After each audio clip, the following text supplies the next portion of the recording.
اعوذ باللہ من الشیطان الرجیم بسم اللہ الرحمن الرحیم۔ معزز اساتذہ کرام، عزیز طلباء و جملہ سامعین، نہایت ادب سے سلام پیش کرتا ہوں۔ السلام علیکم ورحمۃ اللہ وبرکاتہ۔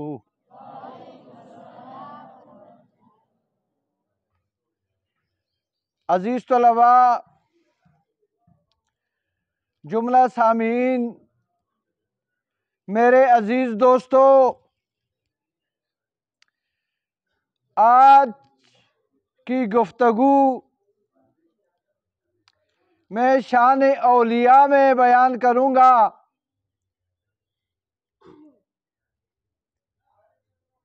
دوستو، ولایت اللہ تعالیٰ کے ساتھ تعلق کا نام ہے،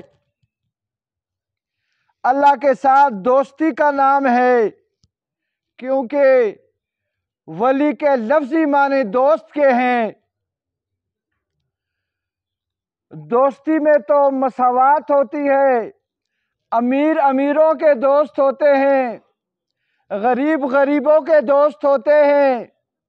یہاں تو تذکرہ میں اللہ اور اس کے بندے کی دوستی کا کر رہا ہوں۔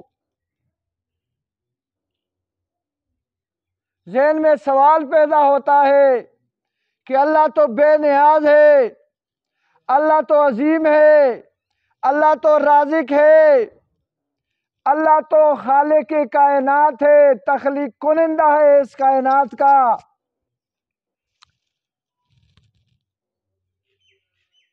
اور اس کے ساتھ تو انسان کی مساوات ناممکن ہے، کیونکہ ہم سب اس کے بندے ہیں اور سب اس کے تابعدار ہیں، اور ہم سب کو پیدا کرنے والی ذات بھی اللہ تعالیٰ کی ذات ہے۔ کوئی بندہ یہ دعویٰ نہیں کر سکتا کہ میں خدا کا دوست ہوں۔ بندہ اپنے طور پر یہ نہیں کہہ سکتا کہ میں خدا کا دوست ہوں، لیکن بادشاہ اگر یہ بات کہے، یہ دنیائی بادشاہ، کہ فلاں میرا دوست ہے، یہ بات ممکن ہے۔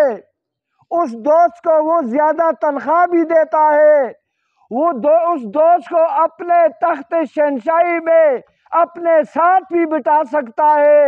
یہ بات تو ممکن ہے۔ کسی کا اعزاز بڑھانا چاہتا ہے تو یہ دنیائی بادشاہ اس کا اعزاز بڑھا سکتا ہے۔ کسی کو عظمت بڑھاتا ہے، وہ کسی کا مان بڑھاتا چاہے، وہ کسی کی رفعت لوگوں پر اجاگر کرنا چاہے، اور وہ یہ کہے کہ فلاں میرا دوست ہے، تو وہ کہہ سکتا ہے۔ بادشاہ جس طرح سے کسی کو نوازے، جس طرح سے عطا کرے، جیسے مرتبے دے، جو مقام دے، وہ دے سکتا ہے۔ اللہ رب العالمین جن کو اپنا دوست قرار دیتا ہے، جب اللہ کسی بندے سے پیار کرتا ہے تو اسے اپنا ولی بنا دیتا ہے، اپنا دوست بنا دیتا ہے۔ اور ان کی تعریف اس نے یوں کی ہے، الذین آمنوا وکانوا یتقون۔ پہلی شرط یہ ہے اللہ سے دوستی کا، اللہ سے دوستی، اللہ سے تعلق جوڑنے کا یہ پہلی شرط ہے، یہ پہلا قرینہ ہے، یہ پہلی سیڑھی ہے کہ ان میں ایمان پایا جاتا ہے۔ جو لوگ اللہ کے دوست کہلاتے ہیں ان میں ایمان پایا جاتا ہے۔ اگر ایمان ہی نہیں، کسی وجہ سے کافر ہے، یا آدمی بنیادی طور پر کفار کے ساتھ متعلق ہے، تعلق رکھتا ہے، کفار سے منسلک ہے، یا بعد میں مرتد ہو گیا ہے، پہلے مسلمان تھا اور بعد میں مرتد ہو گیا ہے، یا ایسا بے وقوف ہے کہ اپنے آپ کو مسلمانوں کا فرد سمجھتا ہے اور ہے در حقیقت کافر، مثال کے طور پر قادیانی۔ اس قسم کے تمام لوگوں کو ولایت نہیں مل سکتی، کیونکہ یہ تو ایمان ہی کی نعمت ہے، نعمت سے محروم ہے، ایمان ہی نہ پایا گیا، اسلام سے خارج ہوا۔ اس کی ولایت کے ساتھ کیا تعلق ہوا؟ تو بچوں، جو بندہ اللہ کے قریب ہوتا ہے اور اللہ تعالیٰ نے حضور صلی اللہ علیہ وسلم کی حدیث کا یہ مفہوم ہے کہ تمام مسلمان آپس میں بھائی بھائی ہیں اور تمام مسلمان برابر ہیں، ہاں اگر ان میں کوئی اعلیٰ ہے، کوئی افضل ہے تو وہ متقی ہے۔ متقی پرہیزگار کو کہتے ہیں، اور پرہیزگار کسے کہتے ہیں؟ جو گناہوں سے بچتا ہے، جو گناہوں سے ہٹتا ہے، جو گناہوں سے دور رہتا ہے، اور اسی صورت میں اسے اللہ کا قرب نصیب ہوتا ہے۔ گناہوں سے تو ہٹتا ہے، گناہوں سے تو بچتا ہے، لیکن رب اس کو اپنے آپ سے لگا لیتا ہے، رب اس کے ساتھ ہو جاتا ہے، اور پھر اللہ فرماتا ہے جو میرا ہو جاتا ہے وہ میرے ہاتھ سے، اس کے ہاتھ میں بن جاتا ہوں، اس کے پاؤں میں بن جاتا ہوں، اس کی زبان میں بن جاتا ہوں۔ تو اسی سلسلے میں اللہ کی زندگی اس خوف میں، اللہ تعالی کے خشیت میں بسر ہوتی ہے۔ تقویٰ کا وہ مصدقات ہوتا ہے کہ جس آدمی میں یہ دو شرطیں پائی جائیں اس کی ولایت عطا ہوتی ہے، جس میں یہ دو چیزیں نہ پائی جائیں اس کو ولایت عطا نہیں ہوتی۔ تو یہاں میں ایک مجذوب بزرگ کا واقعہ بیان کر کے آپ کو وضاحت سمجھاتا ہوں کہ ہندوستان کے ایک مجذوب بزرگ کہیں جا رہے تھے اور راستے میں ایک بڑے افسر، ایک بڑے رئیس اور بڑی حیثیت والا شخص اس کے پاس سے گزرا، اس فقیر کے پاس سے گزرا، اور اس کی ہمسفر اس کی ایک محبوبہ بھی تھی، اس کی ایک لڑکی بھی تھی اس کے ساتھ، اور جس نے بہت لمبا لہنگا پہنا ہوا تھا۔ ایک امیر آدمی، ایک افسر، ایک دنیائی رئیس اب سفر پر جا رہا تھا، اور اس کے ساتھ اس کی محبوبہ بھی تھی، اور راستے میں ایک فقیر، ایک اللہ کا دوست، ایک وہ انسان جس کے دل میں خدا بستا ہے، اس سے اس کی ملاقات ہوئی، اور اس مجذوب کے پاؤں اس بیوی کے، اس لڑکی کے، اس محبوبہ کے اس قمیض پر، اس لہنگے پر لگی، پاؤں اس کے اوپر آ گیا، اور اس رئیس آدمی نے برا جانا اور وہ غصے میں آیا، اور اس نے اس فقیر پر